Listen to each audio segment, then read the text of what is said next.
अब आपको बताएं, राइस एक्सपोर्टर्स को बड़ा झटका। चावल पर एडवांस और विद होल्डिंग टैक्स लगा दिया गया। राइस एक्सपोर्टर ने शदीद तशवीश का इजहार कर दिया। चिला राम का कहना है कि चावल पर से टैक्स ना हटाए गए तो एक्सपोर्ट गिर जाएंगे। तफसीलात जानने के काविश मेमन से जी बताइएगा। जी बिल्कुल, देखें वफाकी बजट के बाद मनफी असरात सामने आए। आटे के बाद चावल पर भी विद होल्डिंग टैक्स लगा दिया गया है, जिसके बाद जो कंसर्न डिपार्टमेंट है उनकी जानिब से शदीद रद्द-ए-अमल सामने आया है। इसी हवाले से मेरे साथ बात करने के लिए मौजूद हैं राइस एक्सपोर्टर एसोसिएशन के चेयरमैन हैं चिला राम साहब। टैक्स की वजह से राइस इंडस्ट्री बुरहान में आ जाएगी, काफ़ी मुश्किलात आ जाएंगी, क्योंकि न्यू क्रॉप जो हमारा है वो रेडी पड़ा हुआ है, तैयार पड़ा हुआ है फॉर एक्सपोर्ट के लिए। आफ्टर एक महीने के बाद हमारा नया क्रॉप आ रहा है, और जब ये नया क्रॉप आएगा, जब कोई चीज़ हमारे को एक्सपोर्टरों को वारे में नहीं होगी, कोई परते में नहीं होगी, सामने हमारे कंपटीटर इंडिया का मुल्क है, थाईलैंड है, वियतनाम है, जब उनकी प्राइजेज स्टेबल होगी तो टैक्स जब लगेगा हमारे ऊपर तो डेफिनेट हम वो चीज़ ग्रोवर से उस कीमत पे बाइंग करेंगे।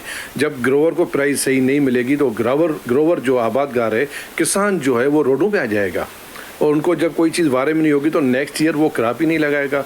आप देखें इस साल पाकिस्तान में राइस की जो एक्सपोर्ट हुई है 6 मिलियन, पाकिस्तान की तारीख की हिस्ट्री में पहला ये साल है 6 मिलियन की एक्सपोर्ट हुई है, $4 बिलियन की अर्निंग हुई है। तो ये पहला साल है जो इंडस्ट्री ने सेकंड बिगेस्ट एक्सपोर्ट हुई है पाकिस्तान की राइस सेक्टर से। अगर ये टेस्ट का सूरत हाल जो अभी इन लोगों ने लगाई है, अगर इन लोगों ने ये नहीं निकाली तो ये इंडस्ट्री की $4 बिलियन से वापस $2 बिलियन पे आ जाएगा, और राइस ऐसे रोडों पे पड़ा रहेगा, कोई इसको लेने वाला नहीं होगा। तो हमारी यही रिक्वेस्ट है कि खुदारा जो FTR था, जो फाइनल टैक्स रिजीम था, जो एक्सपोर्टर दे रहा था, आपको ऑफिशियली दे रहा था, जैसे बैंक में पेमेंट आती थी आप वहीं से हमारे माइनस कर लेते थे। अब आपने हमको लेके आए कि FTR भी लो और नॉर्मल टैक्स रिजीम आपको पता है कि ब्यूरोक्रेसी से पहुंचना बड़ा मुश्किल है, यहाँ पर उनसे एक्सपोर्टर पहुंच नहीं सकेगा।